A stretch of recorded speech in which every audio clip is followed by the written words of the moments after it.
करो न ज़िक्र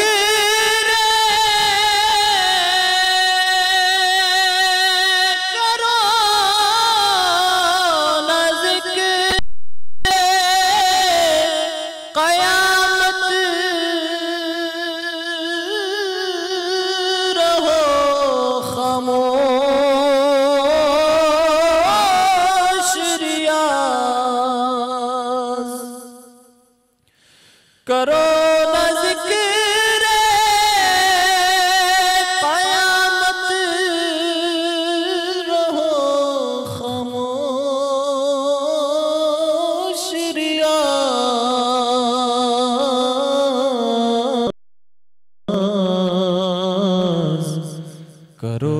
तो शाफ़े रोज़े जज़ा की बात करो, करो तो शाफ़े रोज़े जज़ा की बात करो।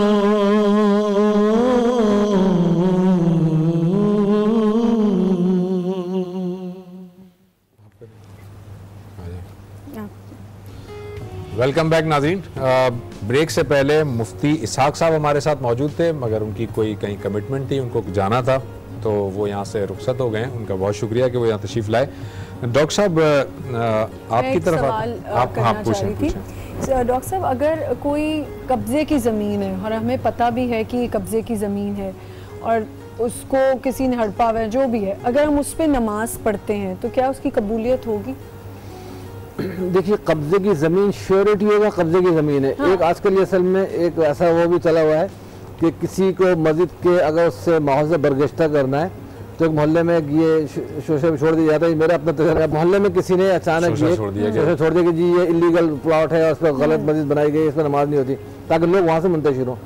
तो अगर इस तरह की कार्रवाई तो गलत है। पहले उसके वाक़ तो हर चीज़ के देखिए शरीयत ने गवाह रखे हैं कि जब तक किसी चीज़ पे गवाह सबूत चीज़ें ना हो, महज किसी के कह देने से दावे से वो चीज़ें प्रूफ नहीं हो जाती। अब सुनाए बात के ऊपर कि जो कब्जे की ज़मीन है ऐसा उस पर नमाज नहीं होगी, ये दुरुस्त नहीं है। हाँ, वाक़तन नज़र आ रहा हो कि गवर्नमेंट की ज़मीन है, कि उसके ऊपर कब्जा किसी ने करके कोई जगह बनाई हुई नमाज की, तो उस पर या मस्जिद बनाई हुई उस पर नमाज होगी। अलबत्ता ये मेरा कहना है कि जिस तरह हमारे फुटपाथ में चौरंगिया में देखता हूँ, अभी एक जगह देखता हूँ और शहर फजल में एक वो ब्रिज था, उसके नीचे छोटा सा लोगों ने टीन का शेड बना रखा था, नमाज पढ़ रहे थे। तो मेरा बड़ा दिल चाहता है बहुत कि अल्लाह पाक मुझे वसअत दे, हमारे साहिब खैर हज़रात को वसअत दे, गवर्नमेंट को इस तरह तवज्जो दे कि राह चलते हुए जगह जगह जिस तरह हमारे बस स्टॉप बने होते हैं, खूबसूरत शेड्स बने होने चाहिए जहाँ वेट कर सके, वो वेट कर सके, फिर नमाज के लिए भी इंसान वहाँ पे। रमजान है, रोजे के दिन है, कि लोगों का दिल चाहता है नमाज पढ़े। दूर दूर मीलों मील हमारे यहाँ मस्जिद के एहतमाम नहीं होते। अभी सीवी का आप देखें, सीवी का पूरा जगह वैसे ज़ाया हो रही होती है, वहाँ लोगों ने और अपने काम किए, मसरफ किए, सब्जी लगाया, सब कुछ नेक काम के लिए अच्छा सा अगर वहाँ पे सेटअप बना दिया जाए तो कितना प्यारा लगे, अच्छा लगे। सीवी पे मैंने गौर किया, नोटिस किया, दूर तक आप निकल जाइए, आपको वहाँ कोई मीनार, कोई मस्जिद नजर नहीं आएगी, ना ही कोई मुसल्ला है। तो हमें चाहिए कि छोटा मोटा मुसल्ला इस तरह की जगह जगह बनाएं जिसमें 10-15 लोग नमाज पढ़ सकें। सही है जी, बिल्कुल आपने सही फरमाया। यहाँ पे हमें एक छोटा सा ब्रेक लेना है, जब ब्रेक से वापस आते हैं तो यहीं से कंटिन्यू। फिर खुशामदीद। आप कोई क्वेश्चन करना चाह रहे हैं? जी, मैंने तो वो कर लिया था क्वेश्चन, अगर आप पूछना चाह रहे हैं तो। मैं ये जानना चाह रहा था आपसे सादिया साहिबा कि ये जो हम सोसाइटी के कवानीन की हम बात करते हैं, सोसाइटी के अंदर अगर कोई ऐसी सिचुएशन आ जाती है, जैसे ज़ाहिर है सोसाइटी के अंदर कवानीन कौन बनाता है? पार्लियामेंट बनाती है, और पार्लियामेंट को हम लोग मुंतखब करते हैं। तो जब अगर हम ये समझते हैं कि कोई ऐसा कानून है जो शरीयत के ख़िलाफ़ है या मुनासिब नहीं है, चलें शरीयत के ख़िलाफ़ तो नहीं बट मुनासिब नहीं है, तो फिर कानून साजी का इख्तियार तो चूँकि रियासत के पास है, तो ऐसी सिचुएशन में एक फ़र्द की क्या ज़िम्मेदारी है? फ़र्द को किस तरह से जो है वो मोटिवेट करना चाहिए लोगों को, ताकि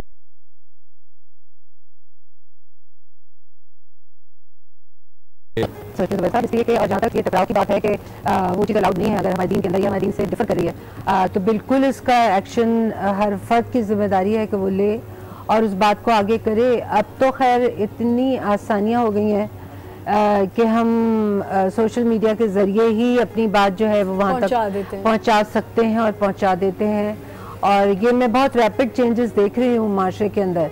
लेकिन ये है कि देखिए ज़ुबैर साहब, हमारा तो वो एक मिसाल है ना कि आवे का आवा बिगड़ा हुआ है। जी जी जी जी। ऊपर से नीचे तक देखिए, ऊपर से परनाला बहता है तो नीचे आता है पानी, और जब ऊपर के तमाम जो हजरात हैं या जो कानून बनाने वाले हैं या जो उसको मतलब उसको माशरे के अंदर लेकर आने वाले हैं, जब वही इतनी ढीले हों तो फिर आपकी सोसाइटी के अंदर ये प्रॉब्लम। आपको जो है मैं जरा सा रोकूंगा, एक कॉलर मेरे साथ हैं, उनको कॉल ले लूँ। अस्सलाम वालेकुम। हेलो जी, अस्सलाम वालेकुम जुबैर साहब। वालेकुम अस्सलाम। कौन साहब बात कर रहे हैं, कहाँ से? जी जुबैर साहब, मैं आमिर बात कर रहा हूँ सियालकोट से। जी फरमाइए। जुबैर साहब, मुझे जो है आपका टॉपिक बहुत अच्छा लगा है सर आज का। मुझे सर इस टॉपिक के हवाले से एक मेरा सवाल था कि सर जो अक्सर कभी हम देखते हैं कि जो कुंडे की जो बिजली होती है, उस बिजली से हम अक्सर कभी हम देखते हैं कि लोग जो है वो अपनी मोटरों से टैंक में पानी भरते हैं, तो सर उससे जो है जो वजू करते मुफ्ती साहब, एक तो ये बताइए कि वो कुंडे की बिजली से पानी, और तो लेकिन चलें कुंडे की बिजली से पानी तो दूर की बात है, मैंने तो यहाँ ये भी देखा है कि कुंडे की बिजली से मुख्तलिफ दीनी महाफिल भी सजाई जाती हैं, सड़कों पर भी सजाई जाती हैं। आप क्या फरमाएंगे? हाँ देखिए, जिस तरह अभी मैडम ने कहा ना आगे का आगे बिगड़ा हुआ, तो हमारा सिस्टम भी पूरा बहुत ज़्यादा डिसऑर्डर है, बिगड़ा हुआ सिस्टम है पूरा। ज़रूरी नहीं कि हर जगह कुंडे की बिजली इलीगली हो, क्योंकि बहुत सारी जगह लीगल शेप में भी कुंडे की बिजली मजबूरन इसरारी तौर पर ली जाती है जी, और उसको पे भी किया जाता है बाकायदा जी। ये सिचुएशन देखी जाएगी, किस सिचुएशन में वो इस्तेमाल करने वाला कौन है।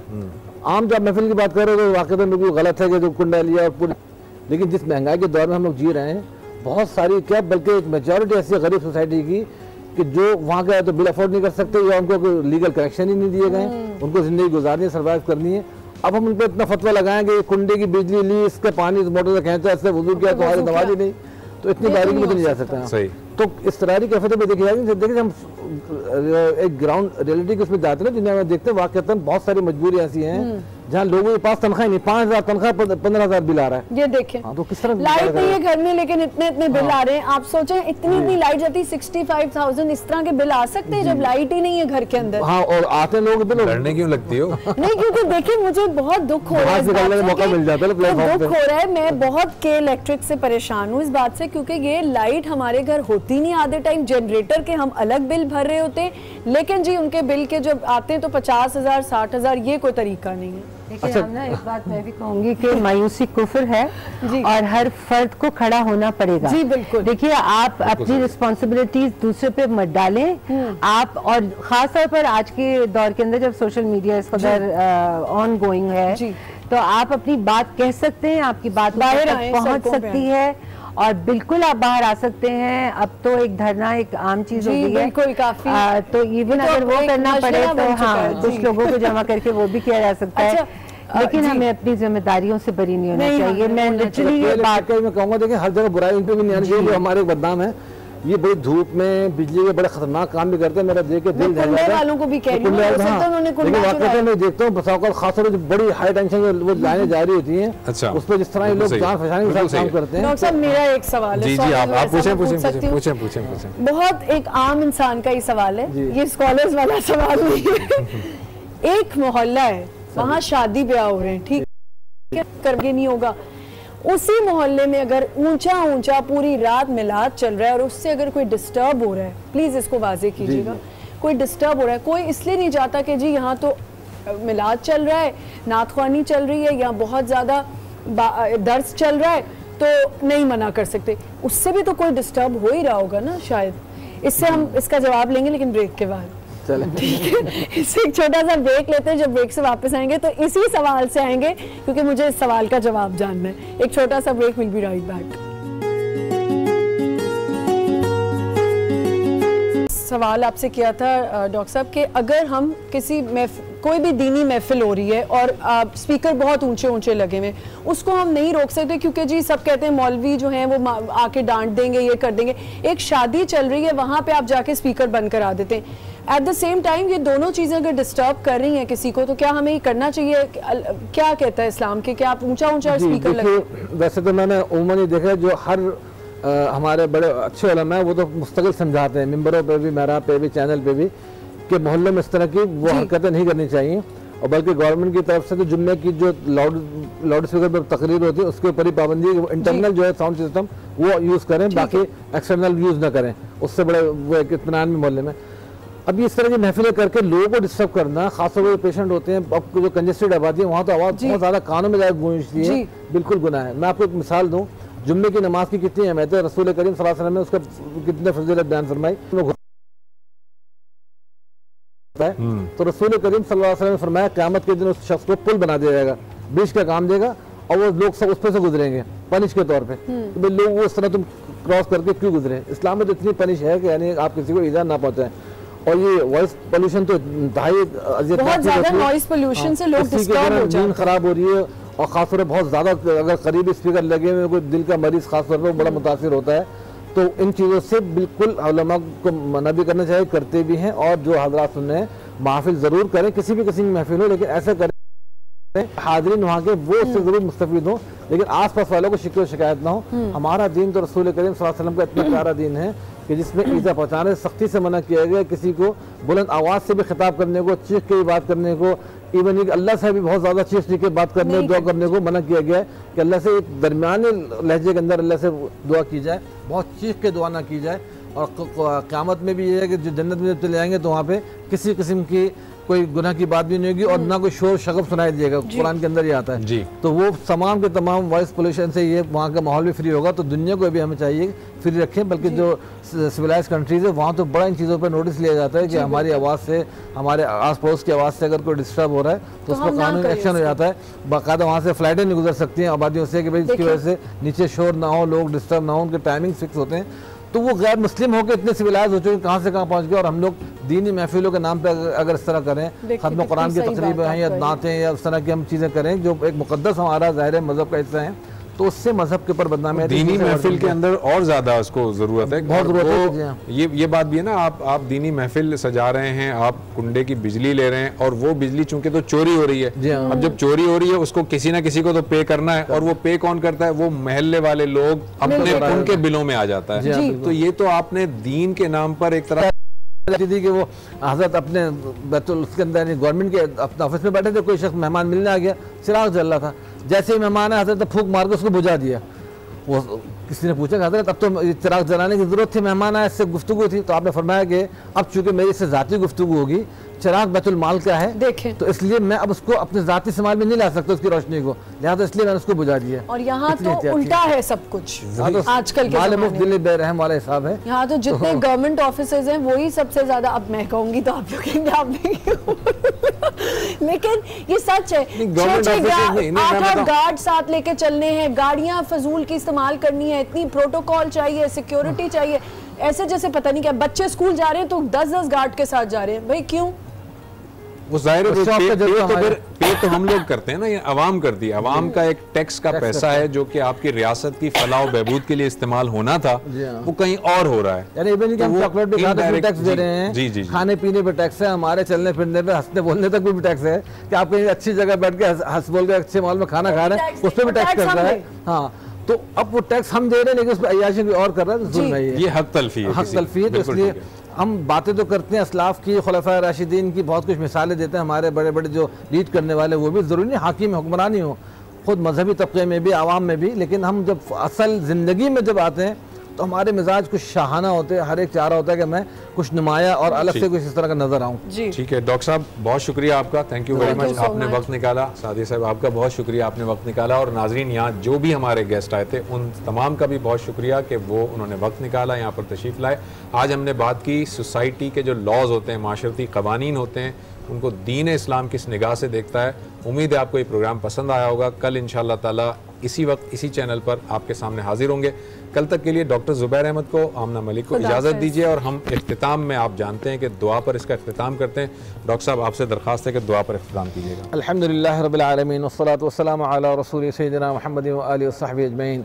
अल्लाहुम्मा अंता सलाम व मिनका सलाम तबारक या ज़ल जलाल वल इकराम। या अल्लाह, आपका एहसान अज़ीम है, फ़ज़ल अज़ीम है। ये आखिरी अशरत तेज़ी से गुजर रहा है, 25वां रोज़ा भी बिल्कुल इख्तिताम के करीब है। ऐ रब्बे करीम, हम सबको आप अपने फजल करम से शब क़द्र अता फरमाइए, और जो भी जिस तरह के भी रोज़े हम रख सके, इसमें जो भी कमी कोताही हैं दरगुजर फरमा के हमारे रोज़ों को कबूल फरमाइए। या अल्लाह, हमारे शहर में, हमारे मुल्क में कानून की बारत हाँ हम आवामुन्नास गलत हैं, हमें अपनी इस्लाह की तौफीक अता फरमाइए। चोरी की बिजली से, चोरी के पानी से, कुंडे की बिजली से, इसी तरह माशरे में अल्लाह इस तरह दीनी महफिलों में बहुत ज़ोरों से लाउड स्पीकर इस्तेमाल करने से हम सबको महफूज फरमाइए। और हमारे हुक्मरानों को भी जहाँ हमारे शहरों को इस्लाह की ज़रूरत है, टूटी हुई सड़कें हैं, बहते हुए गटर हैं और इस पानी की लाइनें टूटी हैं, पानी बह रहा है, वहाँ की इस्लाह मरम्मत करने की तौफीक अता फरमाइए। हमारे रोड के कवानीन, सड़कों के कवानीन, बाज़ार के कवानीन, रोडों पर अल्लाह लोगों ने बाज़ार लगाए हुए, मार्केटें लगाई हुई हैं, लोगों को गुजरना मुश्किल है। इन तमाम चीज़ों की इस्लाह है अल्लाह, हम दुआ कर सकते हैं आपसे, इस्लाह फरमा दीजिए, माशरे को अच्छा फरमा दीजिए। जो तजावुज़ात हैं, नाजायज़ तजावुज़ात हैं, उन तमाम तजावुज़ात से हमारे पूरे शहर को निजात अता फरमाइए। सब चीज़ों को कानून के ज़ाब्ते में फरमा दीजिए। हम ये कहते हैं कि सबको हलाल रिस्क मिले, तरीके से मिले, लेकिन या अल्लाह बदनज़मी, हड़बोंग, इस तरह की अफरा तफरी से हमारे इस पूरे शहर को, पूरे मुल्क को निजात अता फरमाइए। हमारे मुल्क पाकिस्तान को दवाम और इस्तेहकाम नसीब फरमाइए। हमारी या अल्लाह यहाँ की वो एटमी क़ुव्वत की हिफाजत फरमाइए। अस्करी क़ुव्वतों को या अल्लाह और हमारे जितने भी दुश्मनों के मंसूबे खाक में मिला दीजिए और हमारे मुल्क को, कौम को, मज़हब को हमेशा अल्लाह आबाद और शादाब रखिए। हम सबको मिलकर अपनी कौम की, मज़हब की और या अल्लाह मुल्क को मिल्लत की भरपूर खिदमत की तौफीक अता फरमाइए। हमारे मुल्क को सलामती नसीब फरमाइए। जितने या अल्लाह उम्रे के मुअतमिरीन उम्रे पर गए उन सबको सलामती के साथ उम्रे करा के अपने अपने अहले खाना में वापसी नसीब फरमाइए। मुअतकिफ़ीन के एतकाफ़ों को कबूल फरमाइए और उनको भी अल्लाह खैर आफियत से पूरा एतकाफ़ करके फिर खैर आफियत से अपने घरों की तरफ लौटाइए। हमारी अल्लाह जो ट्रांसमिशन होती है इसके अंदर डॉक्टर ज़ुबैर साहब, आमना साहिबा और उनके पीछे टीम काम कर रही होती है, फैसल साहब और उनके पूरे दीगर फ़क़ाकार, किचन में काम करने वाली ख़वातीन, कैमरा मैन,